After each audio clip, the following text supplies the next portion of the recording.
Hold my beer. Surviving the Galactic Storm. Deathworlder style. The Galactic Council's dire warning. The Galactic Council chamber was an architectural marvel, a grand amalgamation of countless alien designs, reflecting the diversity of its members. Massive pillars etched with luminescent runes supported a dome of shifting holographic constellations. Delegates from 100 species filled the vast hall, their forms as varied as the stars they governed. Some were amorphous blobs, others towering insectoids, and a few were little more than shimmering clouds of sentient gas. Despite their differences, an air of unease united them this day. The council had convened an emergency session, the kind reserved for existential threats. At the center of the chamber floated a projection of the Galactic Storm, a swirling mass of plasma, magnetic anomalies, and chaotic energy. It was beautiful in its lethal ferocity, a reminder of the universe's indifference to life. This storm, began High Archivist Yitril, a six-eyed being with an elongated crystalline body, is unlike anything recorded in our databanks. It has already consumed 3 uninhabited systems, leaving nothing but molecular debris. Its trajectory is clear. It will intersect with inhabited sectors in less than a standard cycle. A murmur spread through the delegates, translated into countless languages by the Council's omnilinguistic field. The storm's path was displayed for all to see, a red arc cutting through the galaxy and directly through the Sol system. "What of the Deathworlders?" asked Ambassador Korthtal of the Threxian clade, his mandibles clicking in agitation. "Their system is primitive, barely scratching the surface of interstellar travel. They will need immediate evacuation." A hologram of Earth appeared, spinning serenely in the void.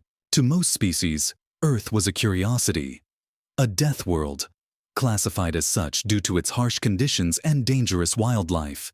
Yet, despite its challenges, the planet had produced humans, a species whose tenacity and unpredictability made them both admired and feared.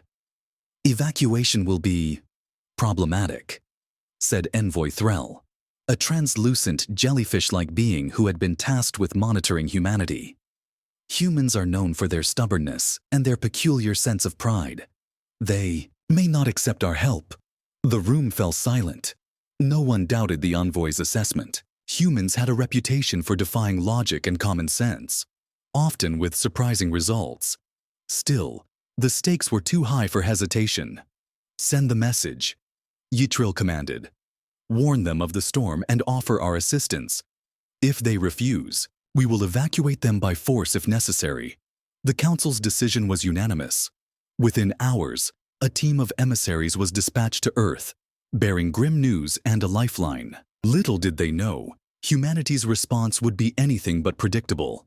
When the Galactic Envoy delivered their grave message to Earth's leaders, they braced for the inevitable reaction: panic, despair, or perhaps even frantic pleas for mercy. Instead, they were met with something entirely unexpected: laughter. "A galactic storm?" one human official echoed, his lips curling into a grin. "Sounds like a big one." He leaned back in his chair, exuding a confidence that was both puzzling and unnerving. "But we've faced storms before." The envoy blinked, momentarily, thrown off by the levity in the room. "You don't understand," they said, their voice tinged with frustration. "This isn't mere wind and rain. It's a cosmic phenomenon capable of reducing entire planets to ash. Your species, your civilization, could be obliterated." The human official waved a hand dismissively, his grin widening. "Hold my beer," he declared. The envoy froze. "Hold what?" Before they could process the bizarre phrase, the humans had already sprung into action. They didn't scramble in fear or cower in hopelessness. No, they mobilized with an almost infectious energy. Meetings turned into brainstorming sessions, diagrams and schematics appeared on screens, and an alarming amount of duct tape began to surface in the preparations.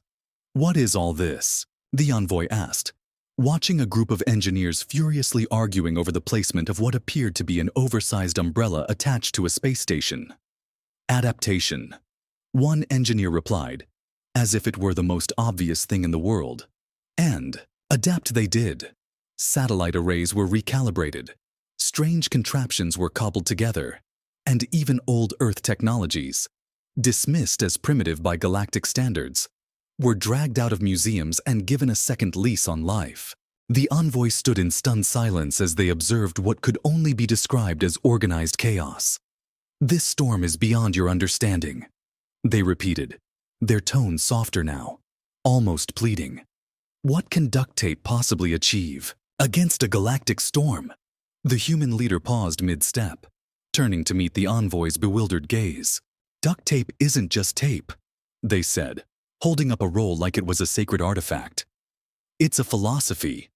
For the first time in millennia, the envoy found themselves genuinely unsure of the future.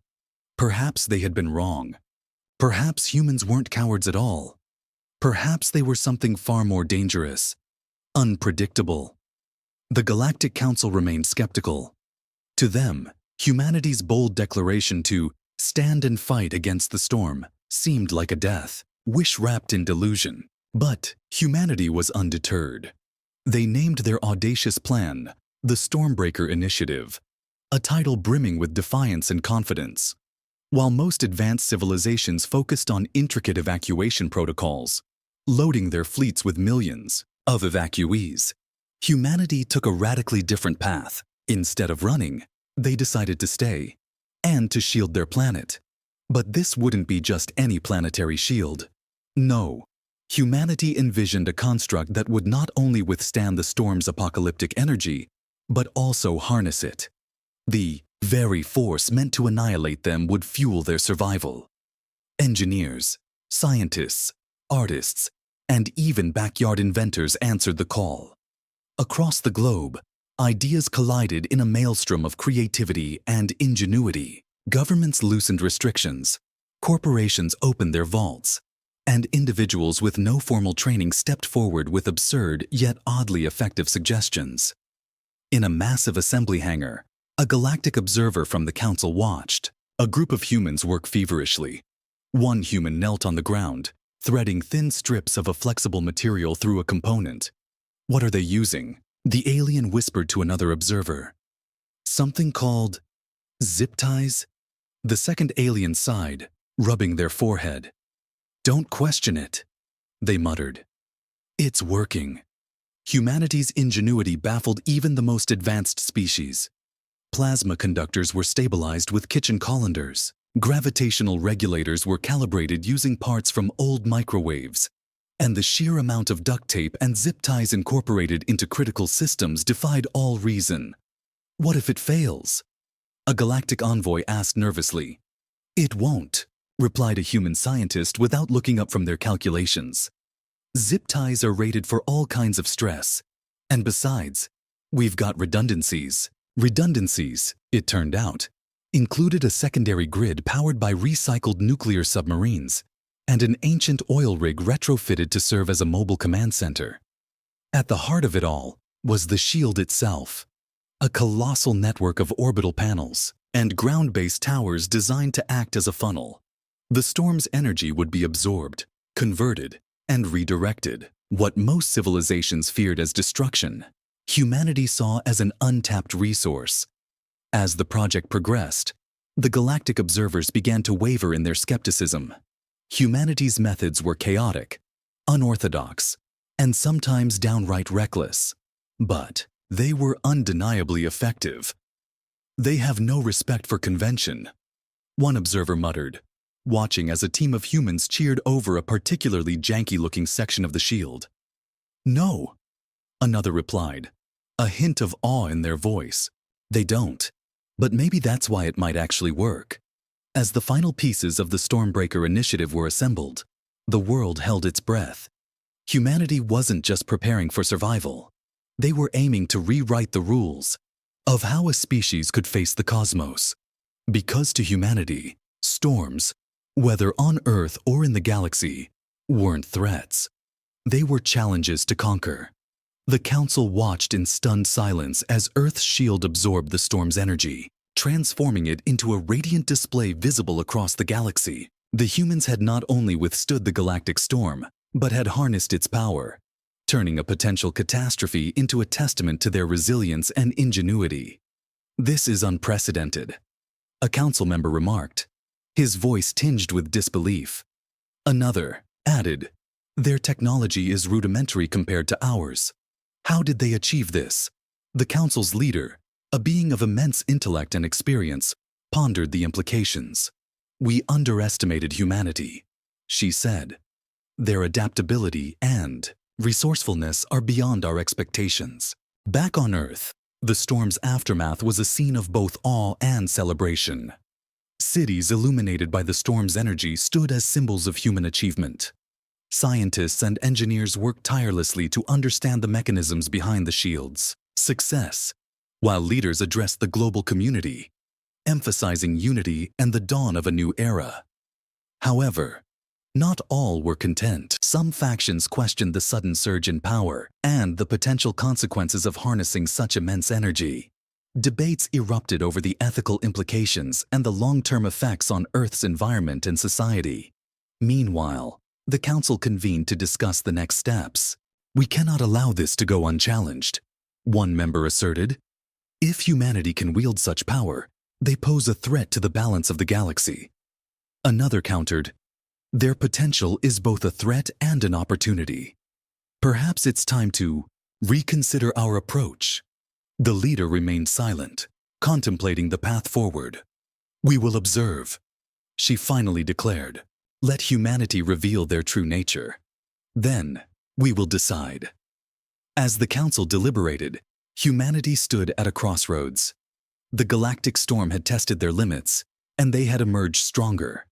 But with great power came great responsibility, and the eyes of the galaxy were upon them. The future was uncertain, but one thing was clear: humanity's journey had just begun. Back at the Council headquarters, the atmosphere was charged with a mix of disbelief and intrigue. Representatives from various species, each with their own unique perspectives, were engaged in animated discussions. "I told you," a Zinthar delegate remarked, his antennae twitching with excitement. "The humans have an uncanny ability to adapt under pressure." "Adaptation is one thing," countered a Vorten ambassador, her scales shimmering with skepticism. "But can they truly harness the storm's energy without catastrophic consequences?" Amidst the chatter, a Dromolan representative stood apart, observing the unfolding events with a detached demeanor. Known for their cold pragmatism, the Dromolans were a species that valued efficiency and foresight. When the topic of Earth's unexpected resilience came up, the Dromolan ambassador offered a succinct observation. "Have you seen their internet? These creatures excel in chaos." The room fell silent as the weight of his words settled in. Understanding the Dromolans. The Dromolans were a species distinguished by their analytical prowess and strategic thinking. Their society was built upon principles of logic and order, often leading them to underestimate the unpredictable nature of other civilizations. Their homeworld, Dromal, was a planet characterized by its harsh climates and rugged terrains. Over millennia, the Dromolans had evolved to become master tacticians, relying on meticulous planning and a deep understanding of their environment. In contrast, the Dromolans' interactions with other species were often marked by a sense of superiority. They viewed unpredictability and disorder as weaknesses, believing that only through strict control could true progress be achieved. The Human Internet, a study in chaos. The Dromolan ambassador's remark about humanity's internet was not without merit. The human digital landscape was a complex tapestry of information, misinformation, creativity, and chaos. From the early days of the internet, humans had demonstrated an unparalleled ability to create, share, and adapt. Social media platforms became arenas for both collaboration and conflict, where ideas could spread rapidly, for better or worse. The rise of memes, viral challenges, and online communities showcased humanity's capacity to find humor and connection amidst chaos. Yet, this same environment also gave rise to misinformation, cyberbullying, and digital warfare. Despite the challenges, The human internet had become a reflection of their resilience and adaptability. It was a space where order and disorder coexisted, often leading to unexpected innovations and solutions. The storm's impact as the Galactic Storm continued to rage. Earth's shield held firm, adapting to the storm's fluctuations with alarming efficiency. The Stormbreaker technology, initially deemed primitive, had proven its worth. Back at the Council, the Dromolan ambassador observed the humans' response to the storm. Despite the chaos and destruction, humans found ways to communicate, collaborate, and rebuild. They thrive in disorder. The Dromolan noted, a hint of admiration in his voice. Perhaps there is more to their resilience than we anticipated. The council members exchanged thoughtful glances. The Dromolan's perspective had shifted, from skepticism to cautious respect. The events surrounding the Galactic Storm had forced the council to reconsider their assessment of humanity. What was once perceived as a chaotic species was now recognized for their adaptability and ingenuity. The Dromolans, in particular, had come to appreciate the unpredictable nature of human innovation. While they still valued order and control, they now saw the potential benefits of embracing a certain degree of chaos. As the storm subsided and the galaxy returned to its usual rhythm, the council deliberated on their next steps. The question remained, how would they engage with a species that had demonstrated such unexpected resilience and creativity? The answer was not yet clear, but one thing was certain. Humanity had earned a place at the galactic table, and the universe would be watching closely to see how they would navigate the challenges ahead. As the storm entered its peak, an unforeseen complication arose. The energy conversion systems began to overload, threatening to create a catastrophic feedback loop. Human engineers scrambled to find a solution, and as usual, their approach was unconventional. A team of astronauts, nicknamed the Cosmic Cowboys, volunteered to perform a spacewalk in the middle of the storm to make critical adjustments. Against all odds, they succeeded, using a combination of ingenuity and sheer bravado. When the storm finally passed, Earth stood as the only planet in the storm's path that remained unscathed. The Galactic Council, stunned into silence, watched as humans celebrated in typical human fashion. Fireworks, music, and, of course, beer. The Dromolan ambassador collected their winnings with a satisfied smile. Never underestimate Deathworlders, they said. The Galactic Council convened an emergency meeting to discuss the implications of humanity's actions. By surviving, and even thriving, through the Galactic Storm, humans had shattered the Wamtian perception of their species as reckless fools. The Council extended an invitation for Earth to join as a full member, with one representative saying, "Any species that can turn chaos into triumph deserves a seat at the table." Humans, however, had their own priorities. When asked how they achieved such an impossible feat, a human engineer simply replied, "Sometimes, you just gotta hold your beer and get it done."